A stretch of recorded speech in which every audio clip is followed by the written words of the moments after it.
এবার জানাবো কোরবানির পশুর হাটের খবর। কোরবানির ঈদ সামনে রেখে জমে উঠেছে বগুড়ার বনানীর সুলতানগঞ্জ পশুর হাট। এই মুহূর্তে সেখানে আছেন সহকর্মী আব্দুল আওয়াল। সরাসরি যাচ্ছি তার কাছে। আওয়াল, পশুর হাটগুলো জমে উঠতে শুরু করেছে। আমি এই মুহূর্তে দাঁড়িয়ে আছি বগুড়ার বিখ্যাত বনানীর সুলতানগঞ্জ হাটে। এই যেই সুলতানগঞ্জ হাট, এই হাটে কিন্তু আজ দুপুর থেকেই ঠিক বিভিন্ন রকমের ষাঁড় গরু উঠতে শুরু করেছে এবং আপনারা দেখতেই পাচ্ছেন ঠিক বড় বড় জাতের যেগুলো ষাঁড় গরু রয়েছে সেগুলো কিন্তু আজকের হাটে উঠেছে এবং ফ্রিজিয়ান জাতের সাদা কালো রঙের একটি ষাঁড় গরু আমরা দেখেছি প্রায় 28 মণ ওজনের। এটি এখন পর্যন্ত আমাদের দেখা এই বগুড়ার যতগুলো পশুর হাট হয়েছে সবচেয়ে বড় আকৃতির এই গরুটি। এটির ওজন প্রায় 28 মণ এবং বাহাদুর নামের এই গরুটির দাম কিন্তু তার মালিক এখন পর্যন্ত 11 লাখ টাকা হাঁকিয়েছেন এবং ক্রেতারা কিন্তু 7 থেকে 8 লাখ টাকা পর্যন্ত ফিরতিতে সেই দাম বলেছেন।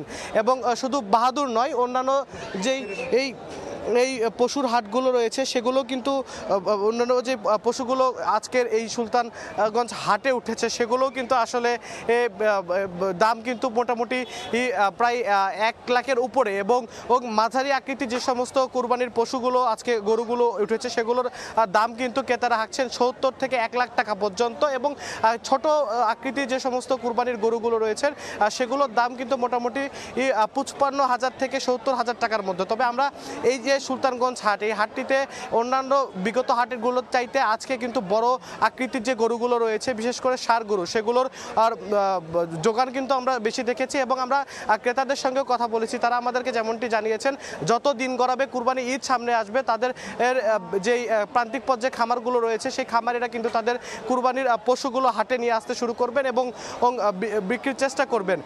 এবং আমরা যেই ক্রেতাদের সঙ্গে কথা বলেছি সেই ক্রেতাদের মধ্যে কিন্তু সবচেয়ে বেশি চাহিদা ছিল মাঝারি আকৃতির গরুগুলো। এছাড়াও এই মাঝারি এবং বড় আকৃতির গরুর বাহিরেও যেগুলো হচ্ছে গাই গরু বলা হয়, এগুলো বাচ্চা হয়ে থাকলে সেগুলোরও কিন্তু উপস্থিতি ছিল এবং এই হাটে এখন পর্যন্ত ছাগল থেকে দুম্বা সব রকমের পশুর উপস্থিতি আমরা দেখতে পেয়েছি। এই ছিল বগুড়া থেকে আমার কাছে কুরবানির হাটের সর্বশেষ খবরাখবর। সরাসরি যুক্ত ছিলাম বগুড়ায়।